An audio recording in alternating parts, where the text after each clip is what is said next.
Right, well I'm fully aware that the last thing the guitar world needs is another video on modes, but I don't see why I shouldn't have the chance to add to the confusion. So here we go. This is how I treat them.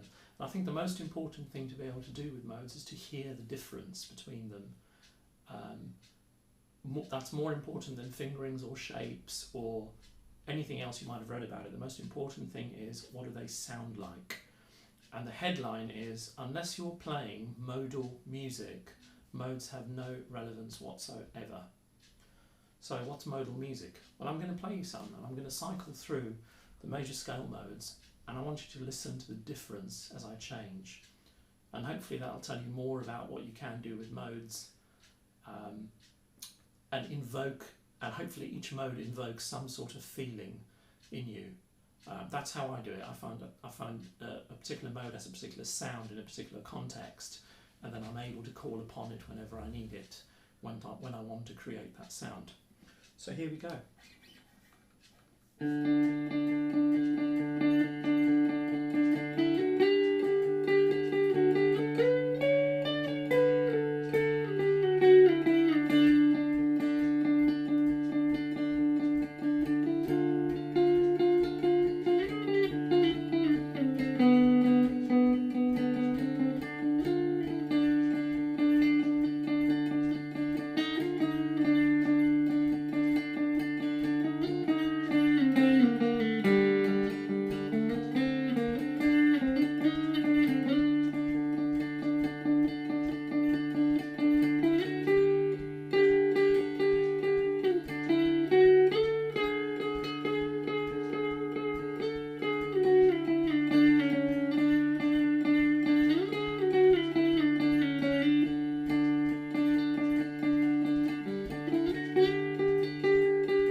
Hopefully you can hear the differences are switching modes there, and each one of those might have meant something different to you, and that's the way I use them.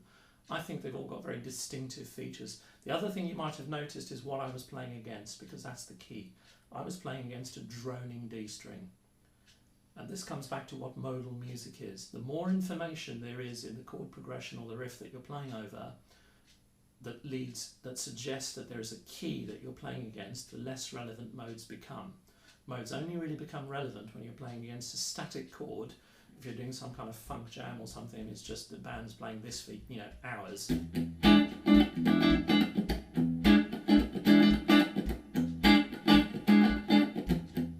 That kind of thing.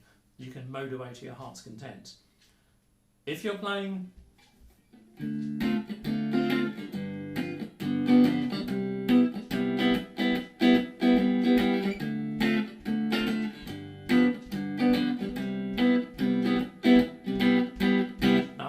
say, oh, I played D Dorian over the D minor 7, G Mixolydian over the G7, and C Ionian over the C major 7.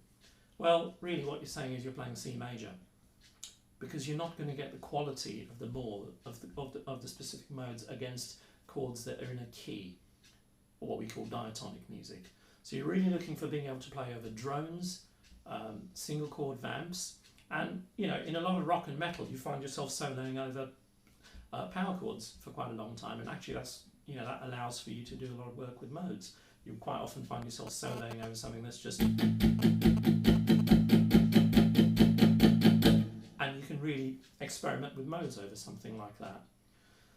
So you really need to learn how to distinguish between the sounds of the modes and how they sound against individual drones and individual chords, and then they'll have some meaning.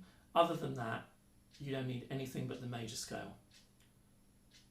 Everything else will pretty much in Western music will fit into the major scale. The two eye-openers for me with modes were two very different musicians.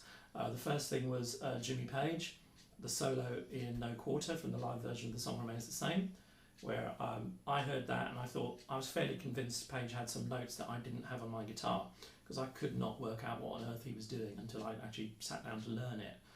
And then I figured out that what was actually going on is he was playing the Dorian mode against pretty much a static D minor 7 type of amp from the keyboard and the bass line. And that's where you could really hear the modal sound. So it was, you know, lots of that with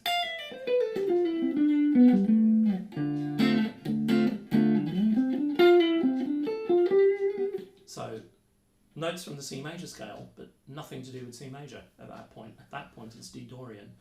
The other one was, I saw a concert by the great Indian sarod player, Ustad Ali Akbar Khan, and it was while he was tuning up, and Indian music really doesn't do much in the way of harmony. It's all modal. Lots of playing over single string drones. That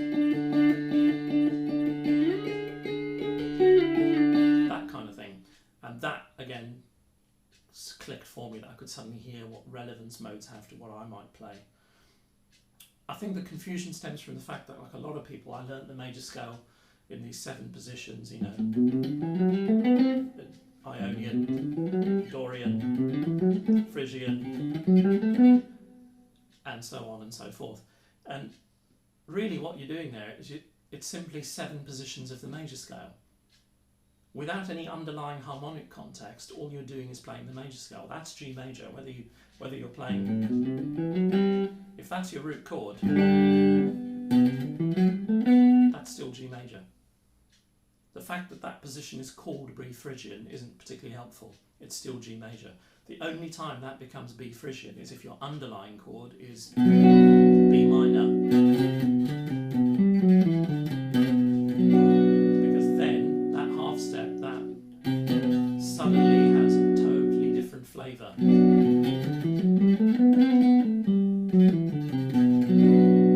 So it's all about the harmony. That's the bottom line. Hope you found that useful.